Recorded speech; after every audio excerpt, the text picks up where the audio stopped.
Assalamualaikum warahmatullahi wabarakatuh. Alhamdulillah wa syukrulillah wala hawla wala quwata illa billah. Allahumma shalli wa sallim wa barik ala nabiyyina Muhammad wa ala alihi wa sahbihi wa mawalah. Rabbi shrah li sadri wa yassir li amri wa hlul 'uqdatam min lisani yafqahu qawli, amma ba'd.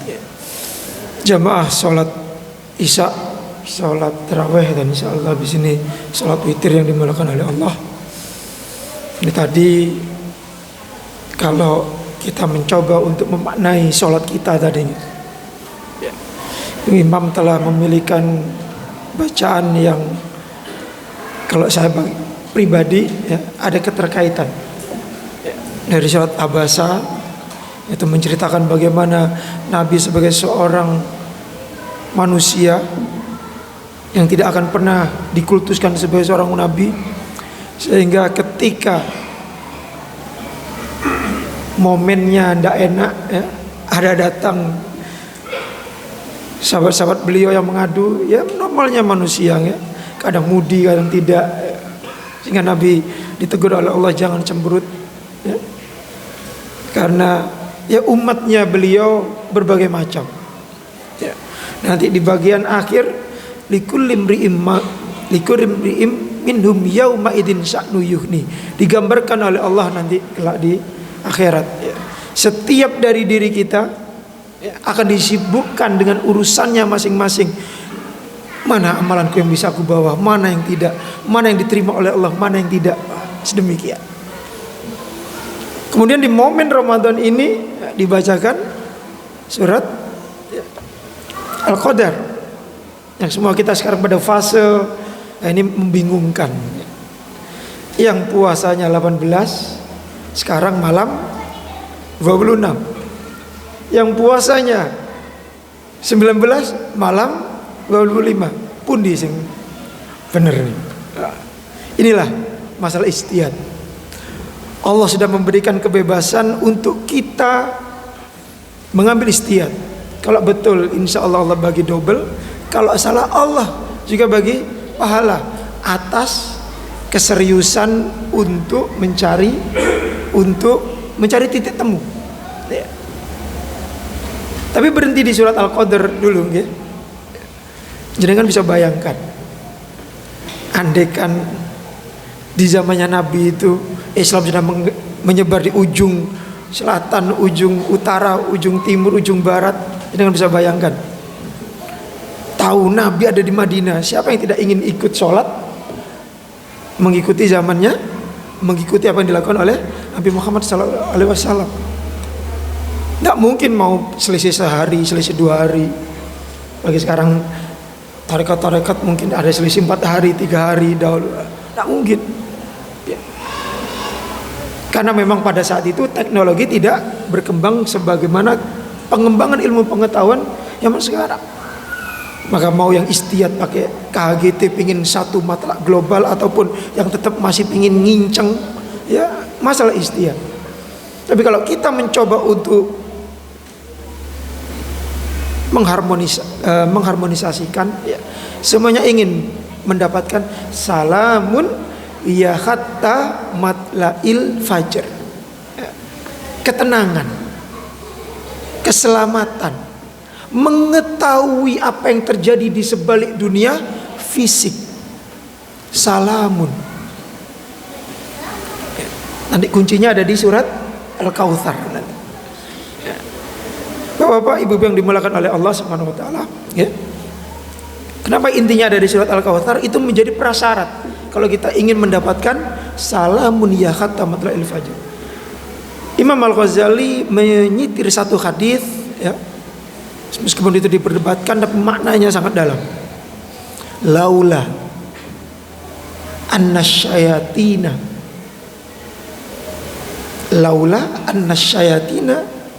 yahumuna ala qulubi bani Adam lanadoru ila malakutis samawat. Andekan setan, sinten setan ini? Sinten? Siapa setan ini? Ya kita semua ini, karena minal jinnati wan nas. Harus kita akui. Tidak bisa kita ngomong kita bukan malaikat, kita manusia, tempatnya khilaf. Andekan setan yahumuna laula, tidak mengelilingi, tidak memblokir, tidak menghadang hati cucu Adam, berarti kita ini hatinya seringkali menghalangi cahaya keimanan. Sebagaimana mendung menghalangi cahaya matahari sampai ke bumi. Kalau mendungnya hilang, Allahu Akbar, kayak tadi siang teriknya minta ampun, panas. Itulah cahaya keimanan. Andai kan setan itu tidak kita ramut, kalau bahasanya Imam Al-Ghazali, takwa syahwat bil akli wasyurbi. Mengapa kita ini puasa? Karena kita tuh ingin, diinginkan oleh Allah untuk mampu mengontrol nafsu. Karena nafsu itu semakin bertambah dengan bertambahnya kita makan dan minum. Situ kuncinya. Jenengan kalau nggak setuju, protes sama Allah. Kalau nggak setuju. Kalau kita makan minum terutama waktu iftar kok serokol kalau bahasanya orang Gresik, wah berarti minal jinati wanasnya sangat kuat. Andaikan setan itu tidak menghalangi kita, tidak kita rambut dalam diri kita, itu lana doru, kata Nabi, lana doru ila malakutis samawat. Kita itu akan mudah tampak dunia metafisik, akan tampak dunia gaib, kebenaran dunia gaib. Akan mudah kita itu memanfaatkan hati nurani kita. Akan tampak kita kemudahan untuk melihat bagaimana sensitivitas manusia yang lain, sehingga kita itu tidak egois. Maka kalimatnya benar, salamun ya khattamatul ajr. Orang yang mendapatkan Lailatul Qadar itu adalah hatinya yang sudah bersih, yang mana ketika puasa ia mampu menjaga niatnya. Minimal kalau kata Ibnu Hajar ada 3, kalau kata Imam Al-Ghazali ada 5. Kalau kata Ibnu Hajar, nggak suka ngomong kotor, nggak suka berbuat keji, nggak suka sikut-sikutan dengan saudara-saudaranya, dan tidak suka menggunjing orang lain. Ini potensi kita semua ini. Siapa yang tidak pernah gunjing orang lain? Khilaf kita lebih banyak daripada pahala kita. Ini harus kita akui.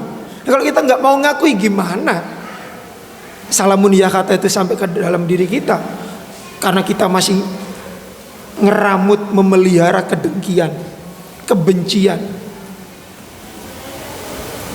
Maka fasolli li rabbika wanhar, ini yang berat.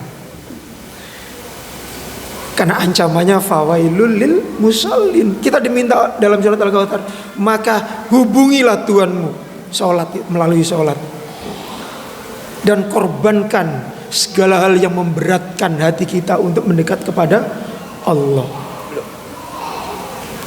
Tetapi dalam prakteknya 5 menit saja kita menjaga niat sholat itu begitu berat, mulai takbir sampai salam. Maka Allah ancam, celakalah orang yang sholat, yang ketika sholat tidak mendatangkan hatinya ketika sholat. Sholat menghadap Allah tapi fokusnya tidak kepada Allah. Maka jamaah yang dimuliakan oleh Allah, karena ini judulnya kultum ya, tidak tahu sudah lebih apa tidak. Maka mari kita, hari ini saya menulis bagaimana kita mengawal akhir Ramadan. Karena potensi kita semangat-semangat kita batalkan, kita rusakkan Ramadan oleh tingkah laku kita. Kehilangan fokus. Ya. Terus ingin segera berbahagia. Padahal Ramadan itu adalah tempat kita mempersiapkan untuk 11 bulan ke depan. Nah, ini mindset yang perlu ditata kembali.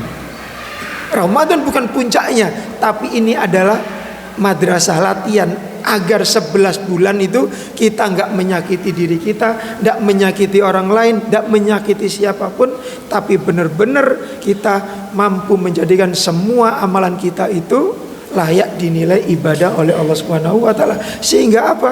Sehingga kita nanti tidak perlu ngantri-ngantri masuk surga. Justru surga yang memberikan jalan. Sebagaimana dalam surat Al-Fajr. Fadkhuli fi ibadi fadkhuli jannati. Semoga kita menjadi hamba-hamba Allah yang mengakui kekhilafan kita, sengaja maupun tidak sengaja, sehingga Allah Subhanahu wa taala dengan Maha Ghafurur Rahimnya memaafkan segala khilaf kita, dan kita ulang nanti jalan pertamanya adalah husnul khotimah, kemudian masuk surga bidunil hisab. Amin amin ya rabbal alamin, tanpa hisab. Subhanakallahumma wa bihamdika nasyhadu an la ilaha illa anta nastaghfiruka wa natubu ilaik. Assalamualaikum warahmatullahi wabarakatuh.